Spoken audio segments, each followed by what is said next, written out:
I invite Chiki Sarkar from Juggernaut Publishing to come up on stage for the launch of the book. Please come.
While we wait for the books to come, may I request our president to just give away some club mementos to our honoured guests.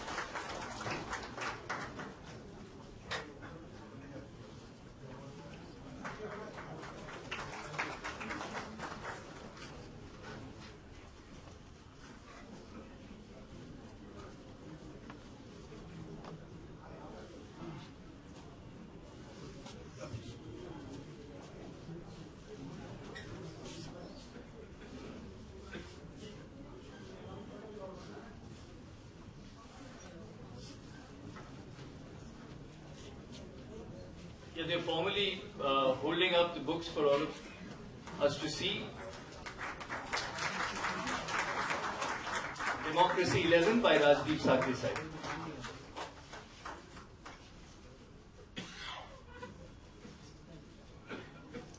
May I ask all the photographers to now just step, you can start.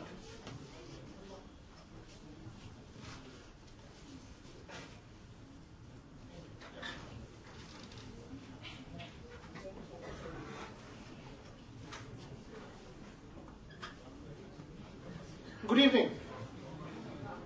You know, with Sourav and Rajdeep on stage, I will have to do very little tonight. It is very rare that you see this combination that you have in Rajdeep. Son of an illustrious cricketer, played the game at the first class level, covered the game in the 90s as a journalist of sport, then has a career in journalism, does politics, can weave sport and politics which understands, or the lens that understands modern India, and to do it, a part of his Democracy is 11, a very dear friend, one of Bengal's biggest international brands and the greatest Bengal has produced in terms of sport. Who better than Saurav Ganguly? So Sourav, I will start with you before I go to Rajdeep. This has to get clear once and for all. Rajdeep Sardesai writes that, and this is very linked to today, so as a newscaster I have to ask him this. Conditions, what we've seen today, 17 for 3. Rajdeep writes 2001, Steve Waugh heard you talk on the phone to the groundsman saying you want a spinning wicket. And as a result, Steve was miffed and writes a column. To give it back to Steve, you made him wait at the toss. Over to you. Firstly, good evening everyone. It's lovely to be here this evening and share the stage with Rajdeep and Boria. Rajdeep's a dear friend. Doesn't matter what he writes and what he says, but he's a dear friend. Sometimes when friends are dear, you tolerate them and you listen to whatever they say and whatever they write. I don't know where Rajdeep got from, which phone call he tapped and which phone call he heard. You know, recently he was on his network. There were issues of phone call being tapped. I don't know whether Rajdeep was a part of that or not, but ultimately 2001 was a long way away, 16 years ago. And what mattered to me was whether we win the series or not, and we did that. at the end of 3 test matches. Probably one of the best cricket I have played, and I think Rajdeep will agree, probably one of the best cricket he has seen for a long, long time. So that's what matters at the end, whether you ask somebody to wait, whether you loggerheads with him at that particular moment. It's all gamesmanship, and I leave it at that. You know, that's Saurav Ganguly has the unique ability to make this crowd wait and Steve Waugh wait. As I write in the book, if there is any cricketer who perhaps has the ability to make the transition to politics and cricket administration, it's Sourav. And one of the traits that you must have as a politician is to be able to make a large crowd wait.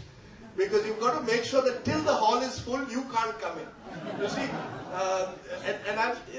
so making Steve Waugh wait was. I'll tell you one thing. He said that today when I went in the morning at 8:30 at Eden Gardens, there were only 2 teams, me and my assistant secretary. So it's not always true that it has to be full. I have to come in there. So, 8:30 in the morning, Rajdeep must have been sleeping. He was on a flight. And I was up cleaning Eden Gardens and getting ready for Rajdeep to watch it, do his 9 o'clock show in the night. But that's exactly what Mamta does in politics as well. You see, if she has to fight a big election, she will prepare, she will do anything. I'll hold you there. Okay. This has to... Because, no, not for any other reason. Not for any other reason. Rajdeep goes on to write, and I'm quoting from memory from the book, page 249. Saurav Ganguly was asked by Rajdeep Sardesai, yes folks, do you want to be Chief Minister of Bengal? Okay? And Rajdeep says Saurav's answer was no, but he had a glint in his eye. I thought that this was a cricket book.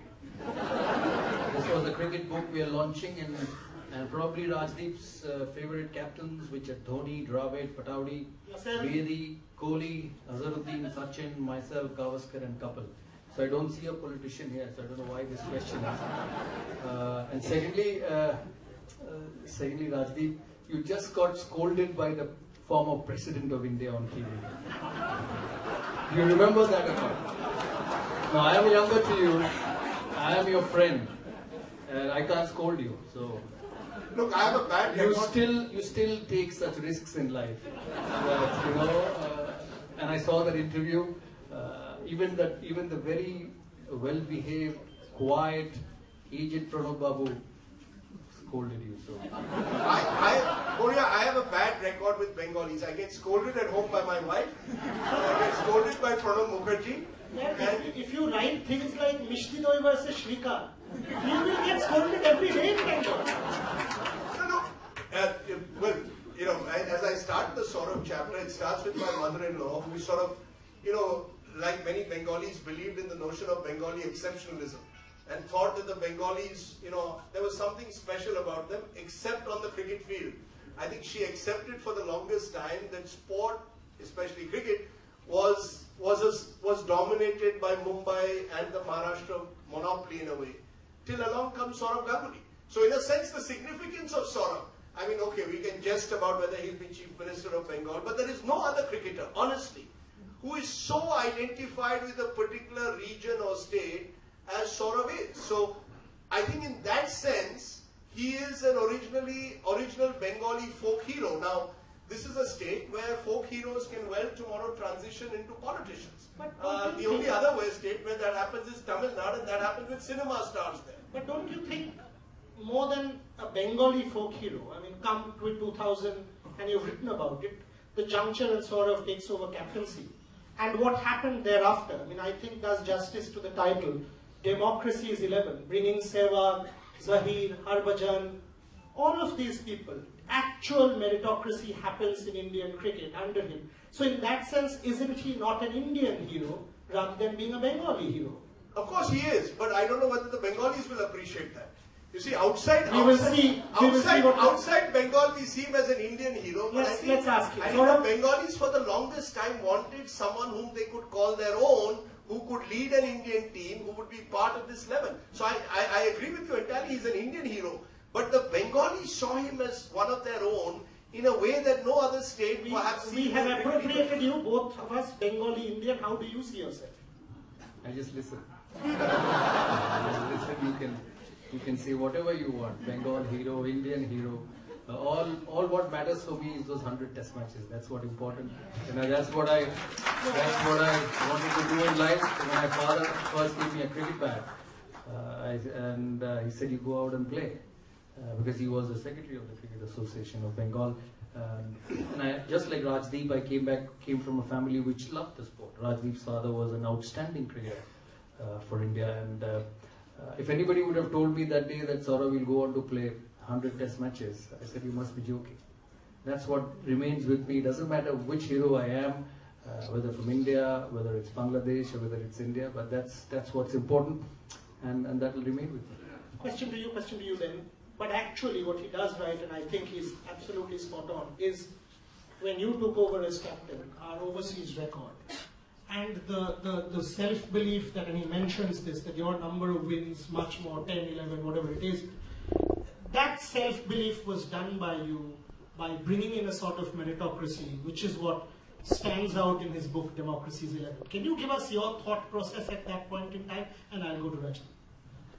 Yeah, that was one of the reasons, because whether it's my nature or that's the way I've looked at life, I never wanted to do something which is common and which has happened before.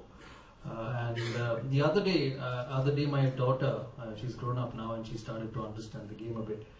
She was going through one of the internet sites and he picked up a site where it showed the top 5 Indian players of all time in terms of number of matches and number of runs. So I was happy to see that. Forget about me being captain. It was Ganguly, Tendulkar, Dravid, Virender Sehwag. That sums up the success of the team, because you don't win on your own. You don't win because you're captain. You win because you have some outstanding players in that generation. And Rajdeep, who's absolutely a cricket buff and loves this game as much as I do. If you look at the generation, the top 6, whether it's Sehwag, Dravid, Sachin, myself, and Lakshman, and then Anil Kumble came after that. We had 7 out of those 11 players, and even Harbhajan Singh, 8 out of those 11 players who went on to play more than 100 test matches. When you play 100 test matches, means you play for a period of 12, 13 years or 14 years. And in Indian cricket, you've got to be really, really good to do that. To play 14 years at a trot without anybody coming in, or whether you lose the place. And I think that's why the team was successful. I was fortunate enough to lead a bunch of boys who were extremely gifted. I don't think you'd see a batsman as good as Tendulkar or a Dravid or a Lakshman or even a Kohli in the modern generation. Even young Dhoni came in that era when he started playing in 2003. So I think that's very, very important. It's the squad which you bring in. And then obviously when you've got the talent, you try and use them in the correct way so that they become winners.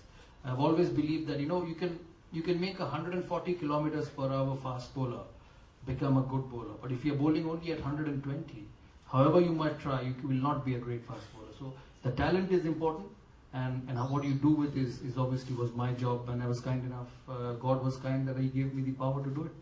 I'll come to you on that, Rajdeep. Before I continue with Sourav, one of my favorite parts in the book, you are an accomplished journalist, best known, one of the leading figures on TV, but where you write, and you write with serious humility, is you were in Bhubaneswar, and someone comes to you and says you are Dilip Sardesai's son.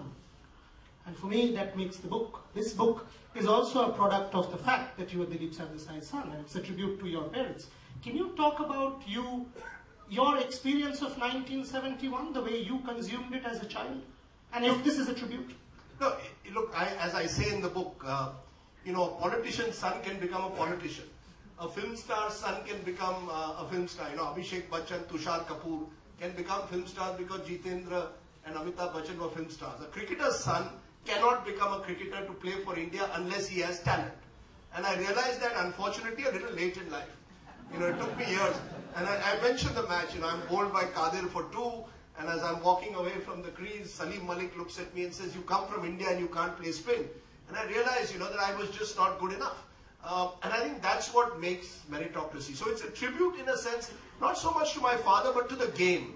I think this game has had an intrinsic role to play in the lives of several individuals. My father grew up in a small town. He's the only Goa-born cricketer till this day to play for India. He was taught by the village tailor.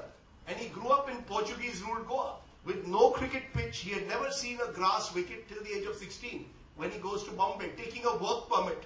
Because in those days, you had to move from Goa to any part of the rest of India because Goa was still not independent. You needed a special work permit.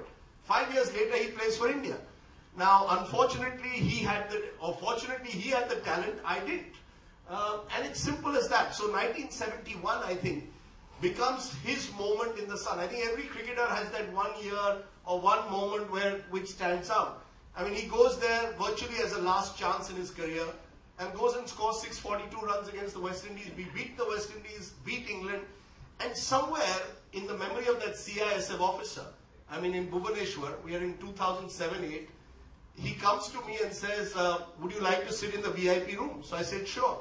So I asked him, so you must be watching the nightly news. He said, sir, मैं news नहीं देखता, but you are Dilip Sardesai's son. I remember 212 Kingston, 1971.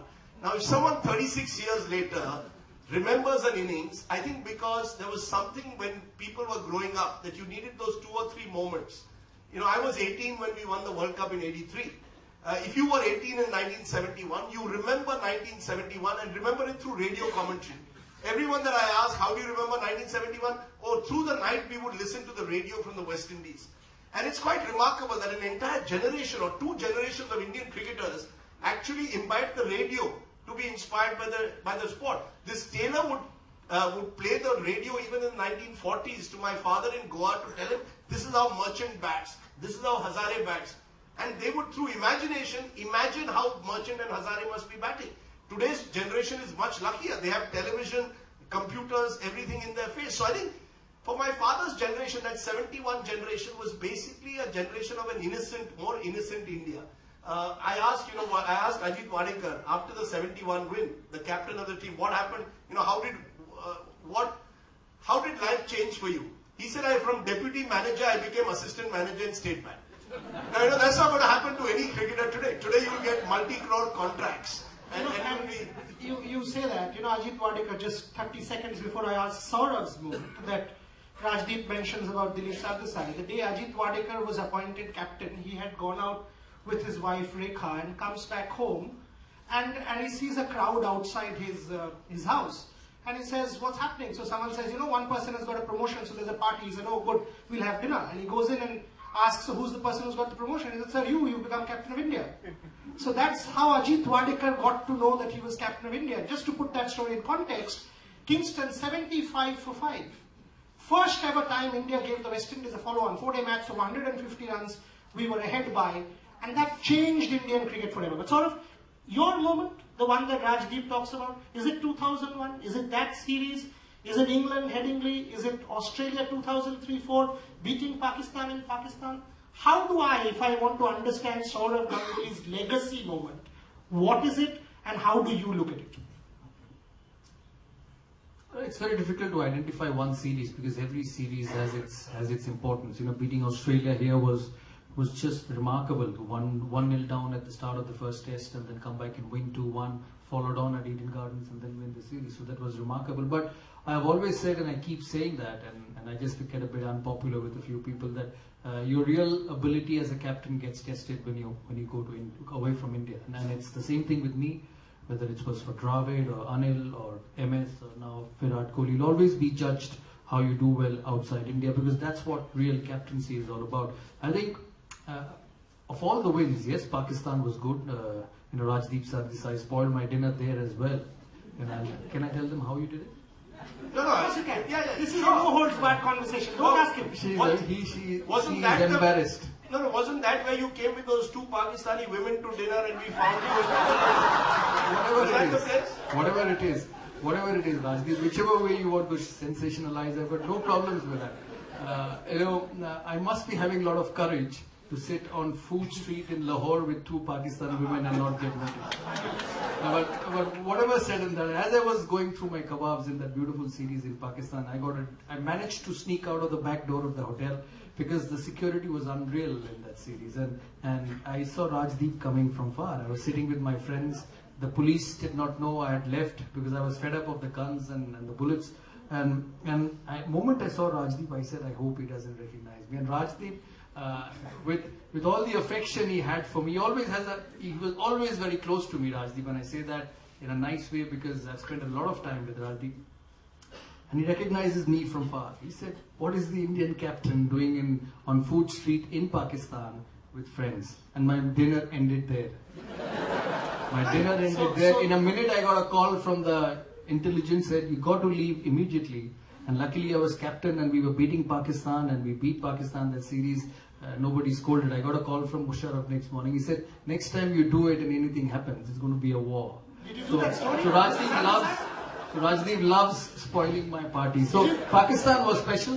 Pakistan was special, beating them in Pakistan. I remember Shoaib Akhtar after they lost in Rawalpindi at 11:30 in the night. They lost the game and he came out in his shorts and he was bowling at 160 kilometers an hour on a single stump. So I asked him after the game, I said, "What were you doing at 11:30 in the night?"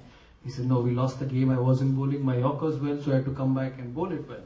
So that's how big India-Pakistan series were. But my legacy, I think is the belief we had of playing away. I think once I finished in 2006 and the captains came in, we went to England in 2007 with Rahul as captain. I was a member of the side and finished with most runs on the tour, and we beat England after 25 years in England, which is not an easy thing to do. So it's the belief that we can go and win away. It's the belief that we're not only just a strong team at home, but when we travel to different cities, different parts of the world, whether it's a green seamer or whether it's a damp wicket, we can stand up and perform. Because in life, I think everything is what you think you can. At times you don't think that you can do certain things, and in spite of having the talent, you do it. I remember in Australia, in 2003, I entered the press conference after the 4th test in Sydney, where Steve Waugh was captain and it was his last farewell series, and he was having a go at Parthiv Patel, because we were on the verge of winning the series, and Steve stood between the series win and the draw, and Parthiv was at his back. Parthiv was 17-year-old, and he started chirping at Steve. So after a while, after tea, Steve turned around and said, "Listen, when I started playing cricket, you were not even born." That's the way Steve had sledged Parthiv Patel. So when I went back into the press conference after the 4th test match, I saw everyone clapping. So I didn't know what it was about. And as I walked through and I finished the press conference, an Australian journalist, I asked, "Why were you clapping?"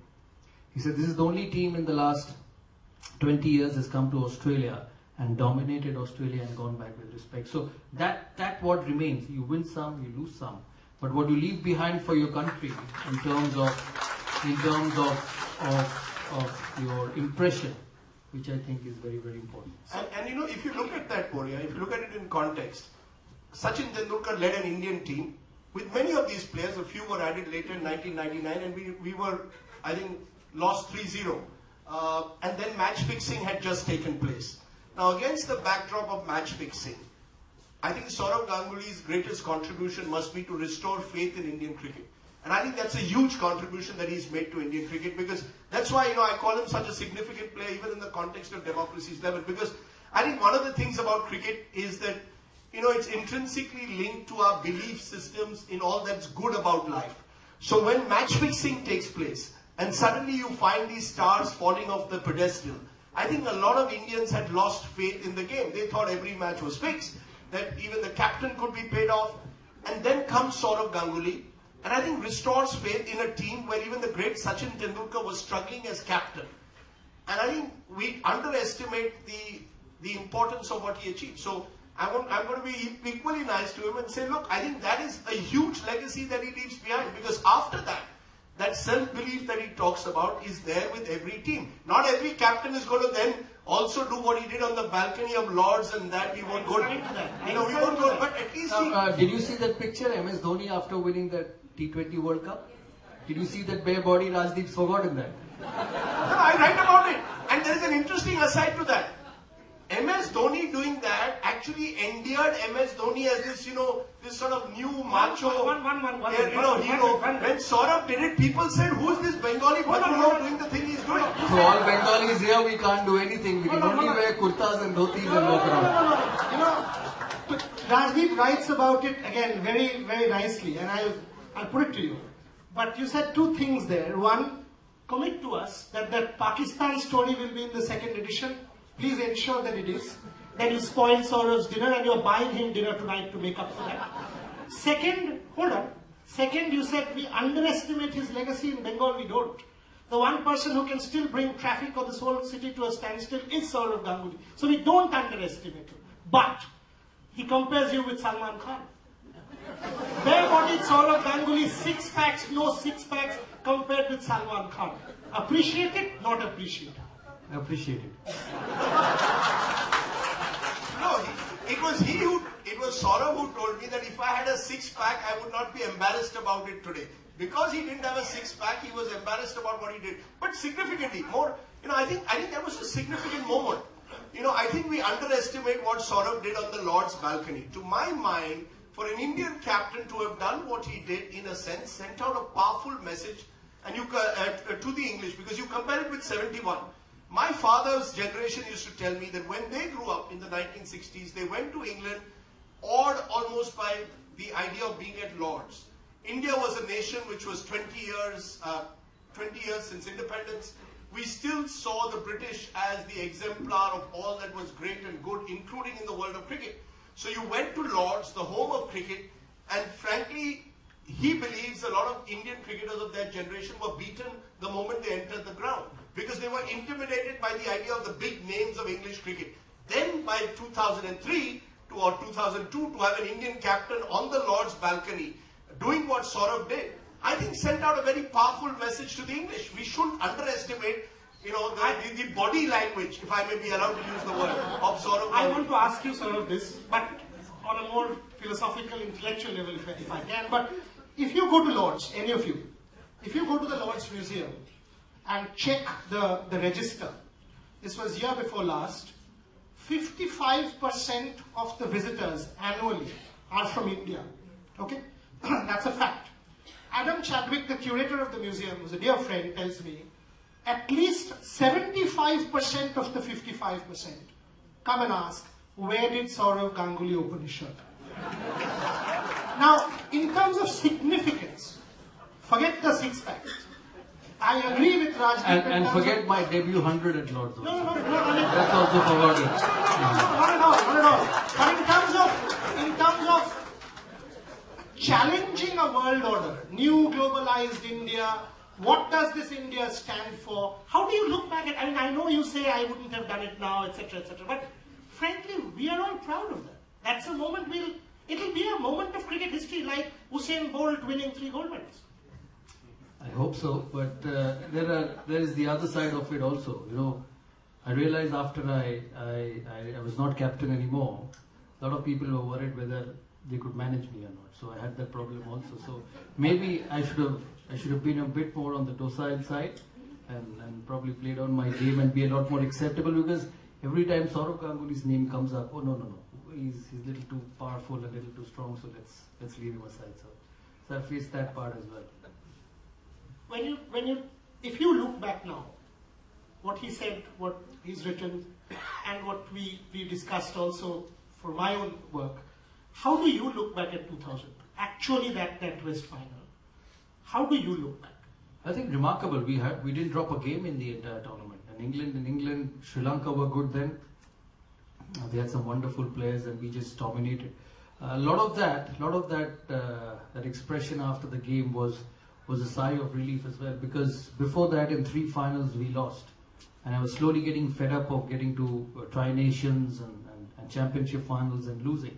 So that was a relief, and also maybe because that's the way I am, little abrasive, and saw something at the Wankhede Stadium when the series was 3-all, and then we went and beat them. So it's a bit of everything. Let's tell the crowd what you mean by that. Andrew Flintoff is what he means. Andrew Flintoff, so let's say that. So just got a bit carried away after that, and then Flintoff was there in the series, in the Test series. We beat them at Headingley. I remember in the morning of the Test, I won the toss and batted. Ian Botham looked at me and said, "Are you okay? Were you in the pub last night?" I said, "No, I don't go to pubs. I don't drink. I'm a complete teetotaler," because it was a green pitch, it was overcast, and India won the toss and batted, and we got 650. It was like this. It was like this at 9:30 in the morning in Yorkshire in Headingley, and you know how it is in September. And we went on to win that Test match. So it was satisfying, and I was really happy that we were slowly transforming as a team, because that's the reason that that was one of my main aims as captain, that, you know, when you travel abroad, it should not be that, okay, this is an extremely talented team, Tendulkar will get 100, Ganguly will get 100, Dravid will get 100, but they'll not win as a side. They don't know how to win away from home. I think that was very important for me. Democracy's 11 was shaping up. But Rajdeep, Kolkata, I have to ask you this bold call to include Mohammad Azharuddin. Philosophy behind that, thought behind that, 92 riots, and the way you have written about Mohammad Azharuddin is so very relevant and significant. Look, I've chosen this 11. This is not the best ever 11. It starts with nepotism because I choose my father. So it's a personal choice. And I've chosen, I start the book with him because he played from the early 60s. So the book starts with him, but includes cricketers in a sense who, in the times in which they lived, either made a significant contribution in some form or represent a value system that I think links them to my larger idea of cricket as meritocracy and driven by a particular type of democratic value. But Mohammad Azharuddin, strangely enough, is a cricketer who made his debut, Boria, if you remember, on December 31st, I think, on New Year's Eve, here in Kolkata, within 2 months of the Delhi riots that had taken place. Indira Gandhi's assassination, the anti-Sikh riots, and if you look at India between 85 and 93, it's a period which is pockmarked by a series of communal riots that end up in the Babri Masjid, demolition of which the 25th anniversary will come next month. And I thought, in the times in which he lived, Azharuddin was a significant cricketer. And I think he wore the fact that he was an Indian Muslim, quote unquote, very lightly. And I still remember, after the Mumbai riots, there was this match in Mumbai at the Wankhede, where someone had this poster saying Azharuddin made in India.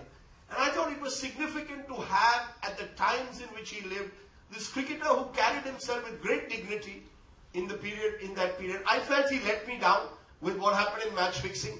And I do, I don't run away from that. But I do believe that we must look at Azharuddin in the context of the times in which he lived. When I put him in this level, a BJP leader who read the book said, "Oh, you put Azharuddin because typical of you secularists, you want a token Muslim." And I turned to him and I said, "Remember, Nawab of Patodi is also a Muslim and he's in the book. But somehow you don't see the Nawab of Patodi as a Muslim because he's the Nawab. But you will see Azharuddin as the man who came from the back streets of Hyderabad to sort of make his mark." And it's a remarkable story because, even in that test match in Calcutta, most of his clothes, his helmet had all been borrowed. He'd borrowed a helmet from someone, Gavaskar had given him. He came, even the bat that he got was actually, taken, I think, from his father to his grandfather told him, "Ye bat lekar khelo. Don't take the bat that the sponsors are giving you." I think he's a great story. He played 90. It's a tragic story. He's a tragic hero in a strange way. Every film must have a tragic hero. In cricket terms, he's a tragic hero. I think he deserves to be recognized for what he also achieved on the field for Indian cricket. I don't think we often give him enough credit also. Sort of what he said, one point actually stands out is, he says, Azharuddin is looked upon as a Muslim, etc. In the past, 60s, 70s, 50s, as a historian of the game, actually royalty did dominate. Think of Vizzy, captain, 1936, had 200 suitcases, two guards would sleep on his door to protect his stuff. With you, Virendra Sehwag, Harbhajan Singh tells me that if he did not bowl that 2001 series, he would be driving a truck today in Canada.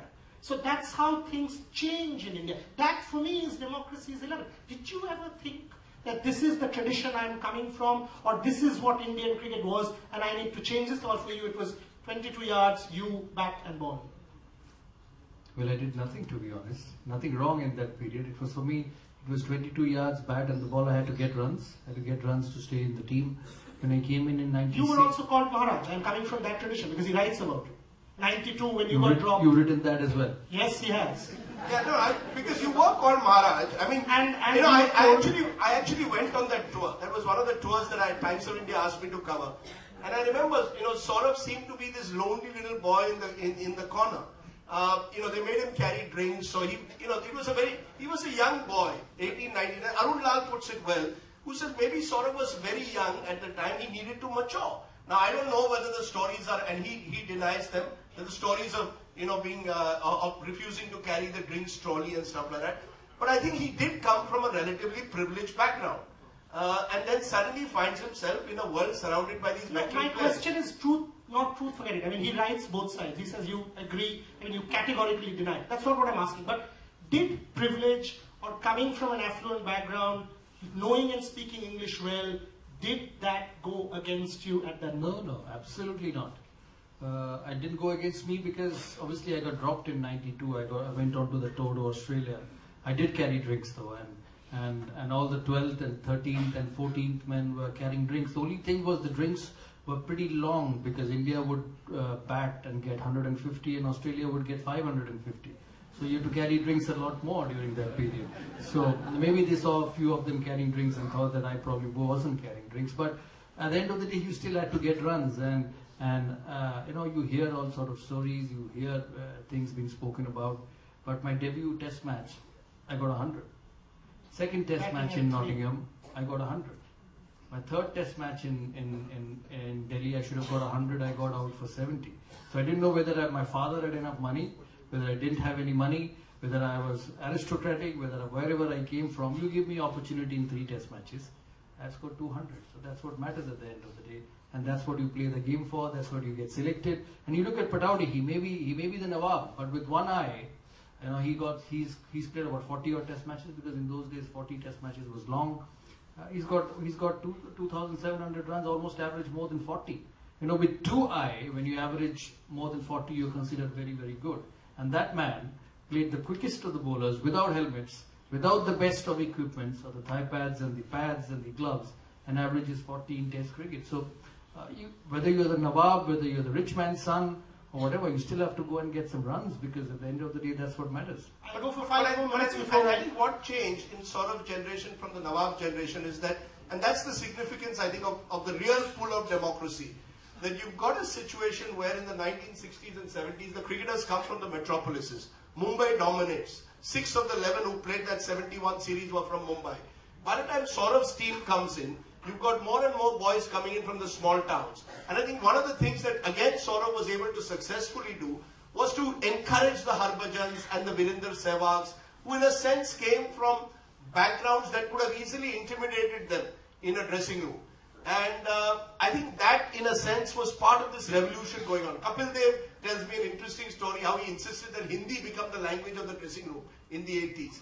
And then you have Dhoni today, who comes from Ranchi. And you've got 8 members of this present team who come from small towns. So I think Sourav was important in that generation to encourage these young boys, who otherwise might have felt intimidated. Today they come with a self-confidence, which reflects India itself, a more aggressive, a more in-your-face India. But I think Sourav didn't pick consciously Bengali cricketers. I think that was a big thing. There are 1 or 2 he could be accused of over the years, but Bombay cricketers were often accused of that. Cricketers of that period were accused, Kapil Dev was accused of picking only Haryana cricketers for a while. Sourav broke that, and I think that's a huge contribution. That, you were able to create the idea, like Patodi's tried to start, an Indian team. I don't think he ever picked anyone because he was Bengali first. Never. I don't think so. I said that. I think that's a very, very important point. One question each for both of you before I open it up. Virender Sehwag and Rajdeep mentions him. If you actually meet Virender Sehwag and get him to open up and speak to you, he makes this point. That when he opened the batting for India, he was circumspect, apprehensive, scared. And he asked Sourav, if I fail, what happens? And Sourav told him, you will still play 3 games. Even if you fail, you will go back to the middle order. I'll make sure as captain of India. And the deal is, Saurav Ganguly had it here to tell him, I will make you play 3 games as a middle order batsman. That gave Virender Sehwag, Harbhajan Singh, Zahir Khan, Rajdeep writes. Zahir Khan in 2000 says, Srinath was there, X was there, and suddenly this man comes and gives me the ball against Australia in Kenya and Nairobi and says, go open the bowling. Think what it did to my confidence. Zahir Khan was a Muslim as well. The fact of the matter is, that is democracy's 11. Rajdeep, personally, your moment, your favorite chapter in this book, maybe even your father. When you look back, now that this is done, out, celebrated, successful, if you have to identify one thing that gave you the greatest pleasure as a writer, both of us know it's a lonely experience writing. One that is your favorite moment, before I close with Sourav and open it up. I don't know whether there's one moment. It's just the idea, cricket makes you a bit of a fanboy. You're looking at these guys who are who are stars in your eyes. You've grown up watching them. I remember ringing up Mr. Vishwanath and saying, sir, I want to speak to you. And in fact, in hindsight, maybe I should have put, the lesser known cricketers like Vishwanath as part of my Democracy 11 because he was a fantastic cricketer. So I say, sir, I'm coming to Bangalore. Can I come and meet you? If you can give me your address. He said, no, I will come and meet you. Where are you staying? So I said, I'm staying at this golf club. So he said, I'll come Saturday evening. So the next thing I know, Vishwanath, who was unwell at the time, drives to the golf club, then insists that we have a beer together. We have whatever idli vadas together. Now this was a cricketer who was growing up, I sort of admired from a distance. To be able to talk to him, and I think that was true of a lot of, if I have any regrets about today's generation, I think they're surrounded too much by agents and sponsors. To Saurav's great credit, whenever you picked up a phone, he was always ready, even as captain. He didn't think manager will think something or whatever, what will board president say if I say something. I think the cricketers of that generation talking to a Vishwanath over idli vada and the sort of the naturalness that man had was to me, what makes cricket so attractive. I think, the cricketers of that generation had a certain humility. Whatever they achieved, at the end of the day, their feet were on the ground. And I think just talking to them for me has been very special because I wanted to connect the past to the present. This is a baton relay. Sports is a baton relay. Virat Kohli should realize before Virat Kohli there was Vishwanath. Before Vishwanath there was Manjrekar. Before Manjrekar there was Merchant. This is a baton relay. So, that in a sense was for me the joy of the book. To try and connect these cricketers from one generation to the other and listen to wonderful stories. I mean, Salim Durrani tells me that the best thing that your father did while scoring runs in the West Indies was that it ensured that the entire Indian community would stock our room with beer crates. Now, all that, those cricketers, and so I said, but it's a test match. Didn't you have any, weren't there any rules that you can't drink, He said there was always a rest day in those test matches. Plus, I wasn't playing the match the next day. So I was very happy to drink beer till late in the evening. Now, I don't know whether today's cricketers will do that. But, there was an innocence, I think, to the times in general, through the 60s in particular, which I wanted to capture for today's India. I mean, the best story is told to me by Chandu Borde. 1962, a young Indian team goes to the West Indies, gets hammered 5-0 by the great Worrell team. So I asked him, what would you young 21-year-old, there were 7 21-year-olds in that team, do in the night in the West Indies? He said, what would we do? We would rub Amritanjan. Because they were, their thigh pads were so bad, the foam was coming out. They had no doctor. All they would do was rub Amritanjan on themselves because they were getting beaten black and blue. Now, I think Virat Kohli's generation needs to recognize that there were cricketers before the helmets came in who used to rub Amritanjan every night and play for India with the same passion. That's, to my mind, what this sport is about. Just to put that in context, they were rubbing Amritanjan at the back of the fact that their captain was in the hospital fighting life and death, having been hit by Charlie Griffith. We can go into the story, Rajdeep writes about it, but it's not the time today. Sourav, so much of social media glare. You today, if you open social media now, there'll be 5,000 tweets against you saying, why did you create that pitch at the Eden Gardens? Why have you done this? Why have you done that? There's so much intrusion into the privacy of cricketers' lives as you guys are style icons, fashion icons, cultural icons, political icons as Rajdeep would want you to be. Good, bad.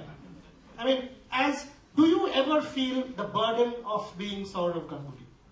No, I think I'm fortunate enough to be what I am because of the game. And I think it's same with the current generation of cricketers. You look at Virat Kohli. Everything has its good and bad side. Look at the way he's exposed to the world. Look at the way he reaches out to people, and that has its effect as well. He's a top-class cricketer. He's one of the best India has produced for a long, long time, and he handles it. He's forthright. I believe in life. With time, you learn to handle everything, the good or the bad, because your body and your mind is trained that way. And I think it's a good thing because I've always said the life of a cricketer is very short. Very few play for 20 years. The good ones, the very good ones, play for 15 years, and you make the most of it. The exposure of media, the exposure of television, the exposure of digital world have made them so secure. How much would Virat Kohli's earnings be a year? Probably more than 100 crores a year. And I've seen the transformation. When I first went to 92 and played that test series against Australia, I got paid 30,000 rupees. And when I finished in 2012, my last IPL season, it must be 1,000 times more. So everything has its good and bad, and at the professional world, you have to deal with it. I've believed that the finances are not the yardstick of how good a player you are. You imagine Maradona and you see Cristiano Ronaldo. Probably Maradona is a bigger player, but that's the world. That's the way the world is going. Times have changed, things have changed, and you got to live with it. And I think I'm really happy with that because it has a lot of positive sides as well. But can I just take that question? What if social media today, we are looking for a headline. What if social media says, Saurav Ganguly has deliberately today prepared a green wicket at Eden Gardens so that India is exposed to tougher conditions, which they may well face in South Africa. This is Saurav's revenge, in a way, of forcing the Indian team to play on a green Eden wicket. It's not part of the book, though. Yeah, this is not part. No, this is part of our news headline that today India is 17 for 3 because the president of the of the Cricket Association of Bengal has decided that the team must play on a green top. Is that true? Deliberate green top you prepared? Well, I don't decide whether the team plays on a green top or not.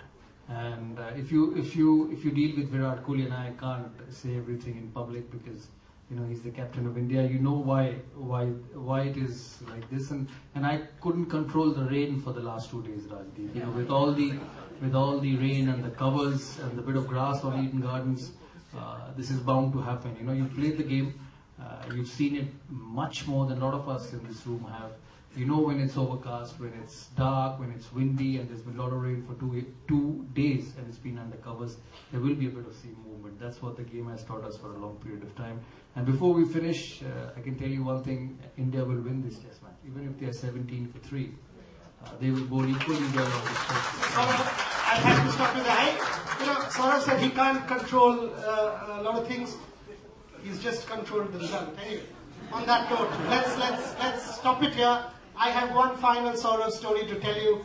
I'll finish this evening with that. But questions, introduce yourself. I've got a hand here. Please, we've got 10-15 minutes. Fire away. Politically incorrect, all the more welcome. Yes, sir. Can we have a microphone there or I'll give mine? Yes, sir. The question is for Sourav. Sourav, recently Satya Nadella stated that he loves your leadership. And he aspires to be someone like you who is rather than, he's a superstar. He can have a team of superstars, rather create a team of superstars. How do you create a leadership? What is your point to that? How do you react to that? How do you create leadership? How do you create a team of superstars? I don't know how you create a team of superstars, but I know how you create a team. I think it was so kind of him. I read that on the front page of the Telegraph newspaper. I was looking for Sahi because whether Sahi had written that column or not, because he doesn't write many bad things about me. So I realized, no, it's not written by LP Sahi. So I felt, no, maybe he must have spoken such good things about me. When you select a team, I think being in a team sport, it's about the people who you have around. At the end of the day, after a certain point, it's your gut feel. Whether X is good, Y is good, or Z is good, at least in our sport, because in our sport there is no hard and fast rules of selection. There have been cricketers who've done very poorly in first class level and then gone on to take that huge leap in Test cricket and be a successful player, and vice versa. They've done superbly well in domestic cricket, and when it went to the Test level with pace and bounce, they've struggled. So at the end of the day, it's your gut feel, it's about what you see, and that's why you're made the leader. You do different, or you think different and what the others think. So I personally believe that it's got to be the team you have, and I'm a huge believer in taking the fear factor away. All of us here, including me, Rajdeep and Buri, are professionals. We want to do well in life, and a cricketer is the same, a cricketer or a footballer. For us, there's no retake. You nick an outside edge of Glenn McGrath, it's done. Nobody will ask you to come back again and bat. So we don't have retake. So my biggest challenge was to take that fear factor away. As Boria said, when I asked Virendra Sehwag to open, he never opened before. Virendra Sehwag, even for Delhi or North Zone, he was happy batting at 5, having his dal chawal, and that's how Virendra Sehwag is. He whistles away when he bats against fast bowling. I don't know how he does that. So the first thing when I asked him to open, because I felt he was too good a player to sit on the benches, and I never believed that anybody is born or supposed to play in a particular position. It's how you adapt. So I said, someone as good as you cannot sit on the benches and you never know when you will get an opportunity, because 3 was Dravid, 4 was Sachin, 5 was Sourav and 6 was VVS, who was scoring runs for the last 4 or 5 years, so you may not get an opportunity. So I said, give it a try. If it works, it's good for us because you're a winner. You win cricket matches for us. If it doesn't work, we'll see what happens after that. The first game in Lords, he got a 90. And the next game, he got 120 on a green seamer in Nottingham. And the third game, in a press conference, he said he wants to bat in the middle order. So I had to tell him that only you can do this. You get a 90 as an opener. Next game, you get 100 in the second test match on a green seamer. And a third test match, you come and say, I want to bat in the middle order. He said, no, just like Rajdeep wants headlines, I've given them headlines for 2 days. So that's what Virendra Sehwag was all about. So you needed that sort of. I identified players who would win you games, because you will lose. Nobody wins every day in life. You lose matches, but you need players. The day they play, they win. I asked Virendra Sehwag this question 20 seconds in Mumbai 6 days back, and I said, Sourav made you into this opener. He said, "Yeah, Dada ko to nahi bologe." So I said, "Kyun?" He said, "यार, उसने मुझे आके बोला, तू open कर ले, one day में देख, तू ओपन कर रहा है, रन कर बना रहा है, सेंचुरी कर बना रहा है, इंडिया के लिए बहुत अच्छा है, तू ओपन कर ले." So मुझे लग रहा था मैं उनको बोलूं, दादा आप और सचिन भी तो वनडे में ओपन करते हो, टेस्ट में आप ओपन कर लो, मुझे मिडिल ऑर्डर खिला दो. So ये बोलना नहीं. So that's also Virendra Sehwag. Having said that, questions? Yes, ma'am. This is for Rajdeep. I just, as a teacher of history in a school here in Calcutta. Same school. Same say school. Whose teacher you are? Your teacher. Okay. Good people are my teachers. My first batch in St. Xavier's. Okay. Is that a good sign or not a good Did you sign? tell him how well behaved I was in school? Brilliant, and a brilliant footballer. You write that in the book. Okay. Looking at me with that look, not only can I do cricket and politics, I can play football as well. Absolutely. He owns a team now. That's why he removed his shirt. That was the football moment in his life. And we in Xavier's. Please ask your question quickly, otherwise you come No, back I to just many other wanted to things. tell you that we in Xavier's as teachers, we were proud of him. Okay. We still are. Yeah. That's not a problem. Yeah. 3 more questions. My question. Yeah. Teacher of history, we are questioning democracy in India. Why did you call it Democracy's 11 as a cricket story? That's a good question, and I've got reviewers who sort of criticize me for using the word democracy so lightly. I was using democracy in the sense that I believe we moved slowly as a society from privilege to egalitarianism. I think we are a more equal society. This is not a complete revolution. We still had only about 3 Dalit cricketers since 1947. But I do believe that today the game has opened up opportunities to young Indians from every corner of the country. And I think to that extent it represents a certain democratization that's taking place. Boria mentioned Vizzy in the 1930s. Contrast that to the India of today. Is someone going to be picked today as captain on the basis of privilege? Is it not true that every little district of this country has a playground today with a cricket pitch, which today encourages young people possibly to play for the country? My father had to move from Goa to Bombay to further his cricket dream. If he was born today and was playing cricket, he would be able to fulfill his cricket dream in Goa itself. Democracy, in the sense that I think it in a sense reflects the spirit of India that provides more and more opportunities on the basis of merit. To that extent, I believe it's a story, a positive story of democracy. Look, there's a lot that's terrible about democracy in this country as well. And I think we still are a deeply unequal and hierarchical society at various levels. But I think on the cricket field, when Mohammad Shami is bowling from one end and Umesh Yadav from the other, Mohammad Shami is not seen as a Muslim from Amroha and Umesh Yadav is not seen as a Yadav. In politics, they would. In cricket, there are no vote banks, no reservations. You play because you have talent and merit. And Umesh is the son of a coal miner. Umesh is a coal miner's son who's made it there. I think it's a great story. I think these stories will inspire many more Indians over the years. And in that sense, I'm a romantic. I'm a cricket romantic or a tragic. You can put it whichever way you want. In politics, I'm a deep cynic. I believe our politicians have let us down badly. I believe our cricketers on the whole have taken us to the moment where we can proudly say we are the #1 team in the world. And I think we genuinely are. So I think it's sometimes nice as a newsman, particularly to tell a happy story. So I guess in the urge to tell a happy story, I said, let's call it democracy's level and sort of capture that spirit. Very nice. Yes, ma'am, you, and we'll take 2 more. Yeah. So, sir, since we've spoken about like body language in cricket and how you started this like men's tradition, so we've seen like a transformation, right? We've had like an MS Dhoni who's been so calm on the field. But then we've had a Virat Kohli who's been like completely the opposite, and he came under a lot of scanner for how aggressive he's been as a captain. So I just want to know, like being a former captain of India, what do you think would be like an ideal, like a captain's behavior? Do you actually think having this aggressive sort of like a leader is a good thing? Because sir writes about this in his book where he says at one point it was important for Indian cricketers to adapt that aggressive stand because we were being seen as like a meek cricket side. So what would be your response to that? I think every individual is different. And you have a tattoo? No, I don't. Tattoos, no. Different generation though. So in our generation there were no tattoos, I think. And I like Virat Kohli. When I see him on the field, I've said many a times on TV that I'll sit on my sofa and watch. First, he's a champion player. Secondly, when I see him captain India, he's passionate. He wants India to win in all conditions. So I'm not saying anybody else didn't.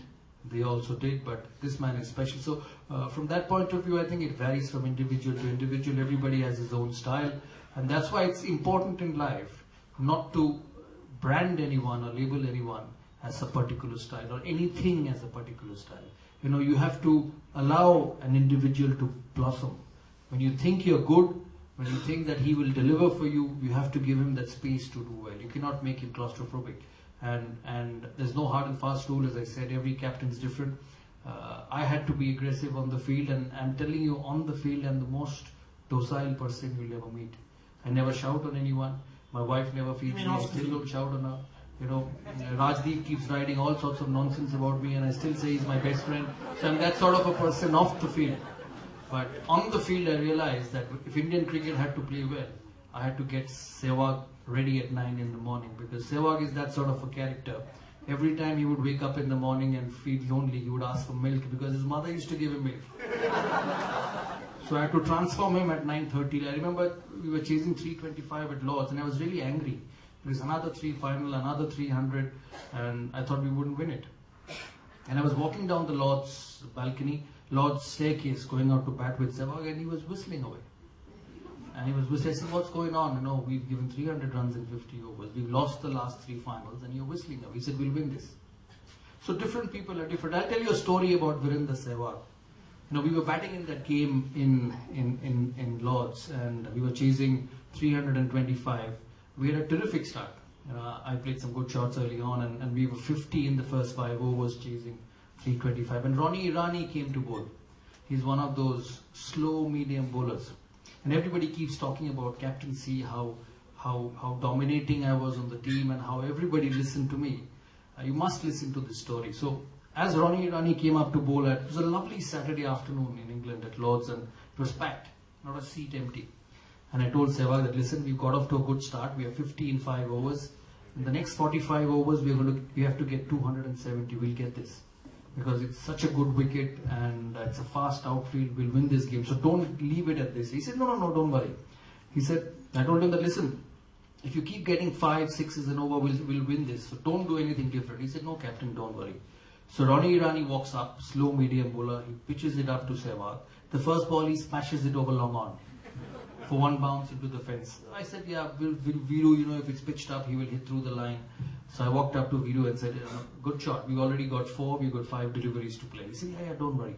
Next ball is pitched up again and he smashes it over mid-off. So we get another boundary. So I walk up to him again and say, Viru, 8 and over. You just rotate, put it in the gaps, and we'll take a single and we'll finish this over with 11-12. He said, yeah, don't worry. Next ball, he sits down and sweeps Ronnie Irani. He's a medium pacer. He sweeps him for 4 past square leg. I stopped going up to him. I said, it's not making any difference. So he taps up and I'm standing at the other end. So he's understood that I'm not happy with what he's doing, because I'm really worried that if he gets out, that good start will come to nothing. He taps, he looks at me, and he goes back again. The next ball, he was about to sweep, And then he saw the ball pitched outside the off stump. He opens it up and it goes past point for a 4. So we got 20 runs in that over. So I said, as the over finished and we got in the middle and I kept tapping, I didn't say anything to him. I just kept tapping and I wanted to go in. As I turned and he wanted to go back to my popping crease to bat, he comes up to me and said, "Don't get angry. All those balls were hittable." I said, just go and do what you want. So that's the way life works. You know, so captaincy is not about being at the boss all the time. It's about also holding back and listening and sometimes, you know, holding your temper as well. Before we finish, I'll tell you one more funny story about Zahir Khan. And it was in Australia, 2003, and I was really keen to win that series as captain because we used to get bullied in Australia before that. So Brisbane Test match, we got 400, and I got 100 in the Test match, and I gave the ball to Zahir Khan. I said, "Zach, Matthew Hayden just scores runs every time he sees us. He's either sweeping or he's driving or he's cutting. Let's bowl short to him. He's not set yet. I'll set you a field. I'll give you a third man, I'll give you a deep fine leg, I'll give you a deep square leg, I'll give you a mid wicket, I'll give you a mid on, and just 2 slips.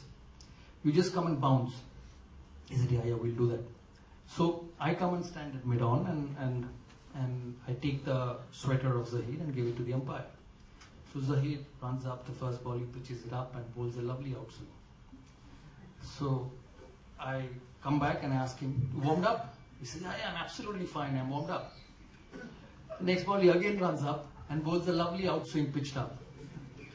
So, you know, it was the start of a series. I didn't want to be too tough on him because he was my premier fast bowler and I just got a feeling that he may not be injured. 6 balls in that over, he bowled everything pitched up and going away from the left-hander. And all this while, for the last 2 days, I've been chatting with him, said that moment Hayden comes, bowl it short and it's only going to go through here. So I was very angry with him. As I took the cap and said, "Listen, there are about 20,000 watching here and there are about 100,000 watching in India. If you want them to tell me that captain is a fool, you please make a public statement that my captain is a fool. But don't ask me to give a deep square leg, deep fine leg mid on and you just come and pitch it up." So when you're a captain, you have to deal with all this. It's never my way or highway. Whether you're aggressive, whether you're docile, whether it's a Dhoni or whether it's a Virat Kohli, you have to find a way to get the best out of your players. And not many players listen to what you do. And I'm telling you, it's not a corporate world where you throw them out of your job. You can't throw them out of the job. He says, you have to find a way out. So you got to be patient with players and then find a way to succeed with them. You think Virat is a good captain then? I think he's a fantastic captain. What I see I don't know what he does in the dressing room. I don't see what he does tactically inside. I don't know what he speaks in the team meetings because I'm too far away from it. But the way he looks after his players is remarkable. You know, I keep saying about MS Dhoni, what I see of Virat of MS Dhoni is fantastic. You know, a champion player who's probably on his last legs of his career. You know, Virat coming back and saying that he's my man, I want him to play. You just change a player.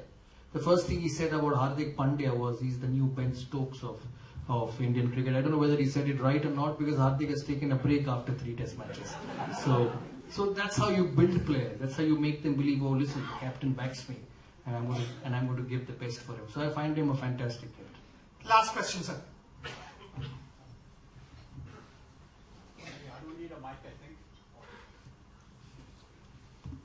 I have a question for you, Rajdeep.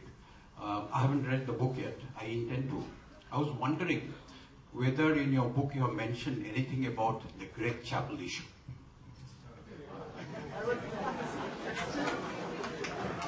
You know, you just did it when he was drinking a glass of water. I will answer that.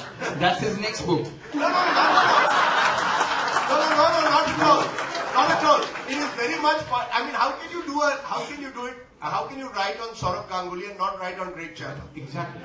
So look, I think he's better placed to answer. But it's one of those strange, mysterious sort of episodes in Indian cricket. And I think, I don't think Sourav also quite got to terms with what happened, because if I'm not mistaken, he's the man who recommended Greg Chappell to coach the Indian team. And then it went horribly wrong. He used to ring me up in those days and ask me what was happening with Greg Chappell and the Indian team. In hindsight, it looks like Sourav was right. that Greg Chappell had a serious man management issue. At the time, you could argue that Greg Chappell believed in a particular vision for the Indian team. But, I think he's better placed to answer that. I've written about it in my book. I think it's an unfortunate aspect of Indian cricket, and I think it shows perhaps that maybe many of our top cricketers are far more comfortable dealing with our own in a way, or people who in a sense adjust to the Indian way of life. Gary Kirsten puts it very well. He says, I couldn't have run the Indian team like a South African.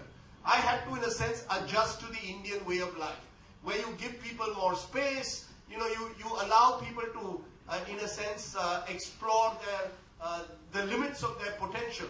I mean, English coaches, for example, will tell you to play in a particular way. So I don't know where the break took place. He's probably best placed to tell me what went wrong. But my sense as an outsider was it was just two systems that collided with each other.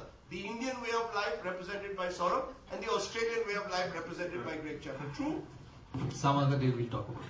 Rajdeep, just to finish it, Gideon Haigh, one of the best cricket writers, perhaps the best cricket writer coming out of Australia, says to me yesterday, and I was mentioning to him about Sourav and Greg Chappell, and he says, you know what, Greg is now a selector in Australia. He almost has ruined this Australian team like he did it for India.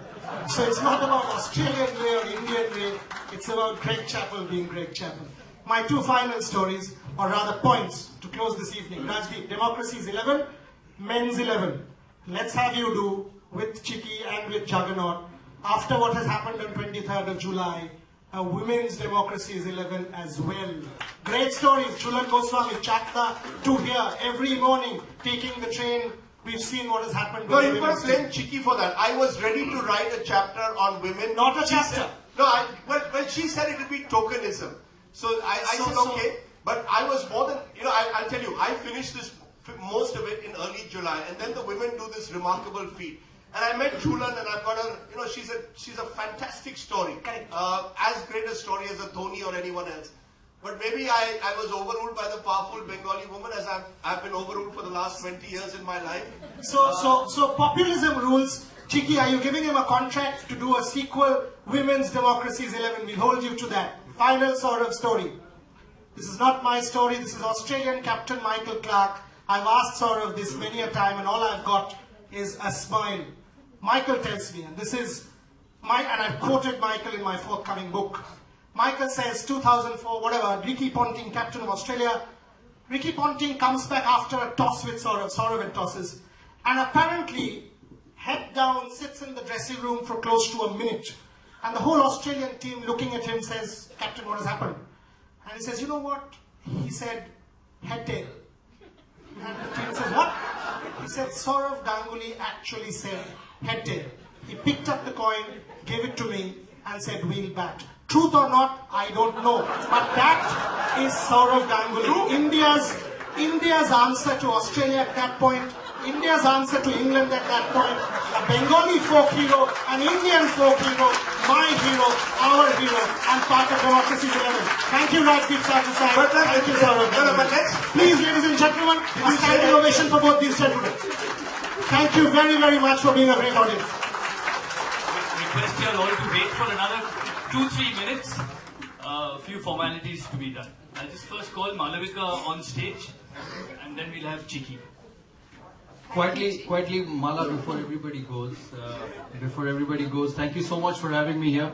To Rajdeep, good luck for the book. Because he's a fantastic human being, Rajdeep Sardesai. Don't see the Rajdeep Sardesai 9 o'clock on prime time on India Today. Rajdeep is a much better person than that.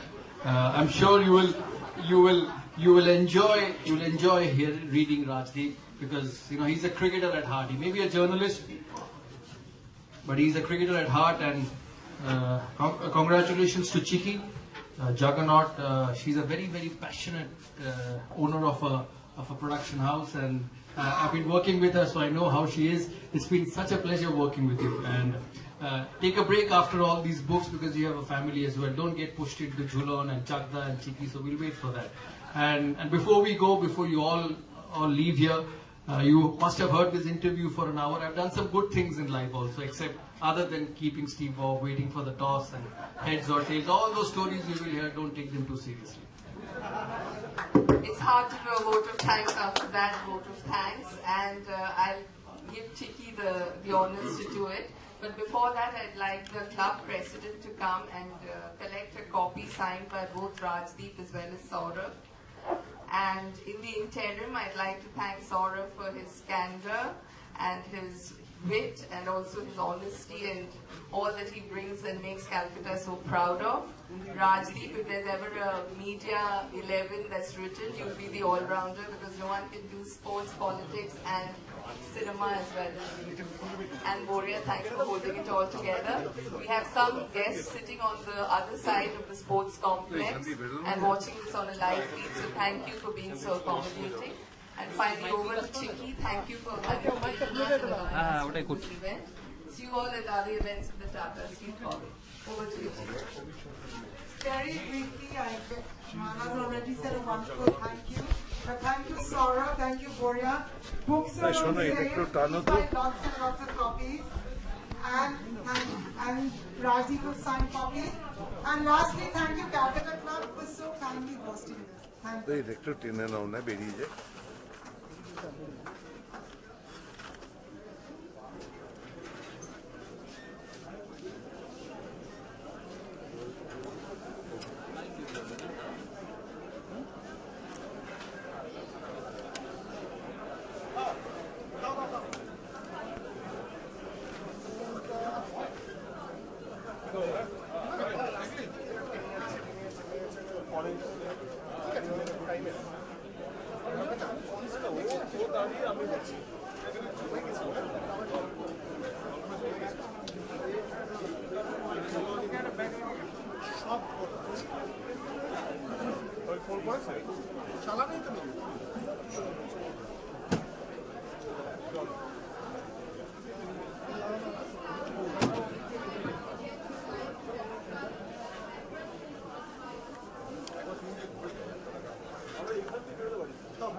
ব্রডকাস্টে না feed রুমে বল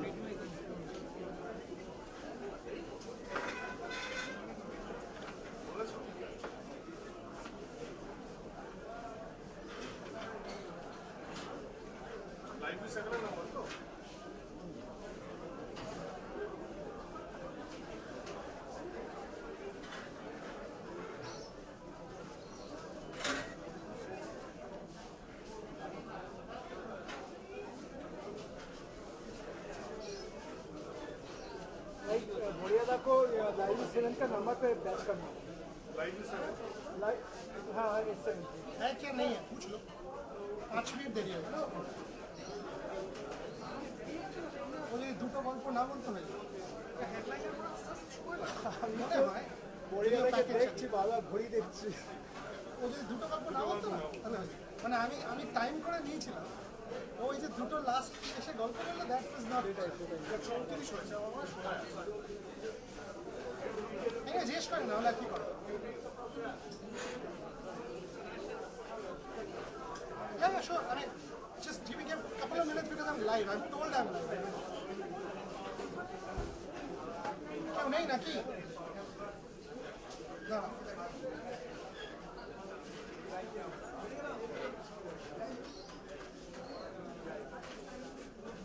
इसकी क्यों नहीं ना की?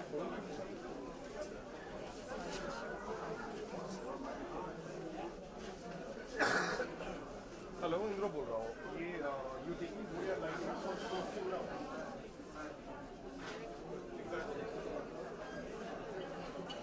अभी है live किया हुआ है निकल गए हैं या अभी है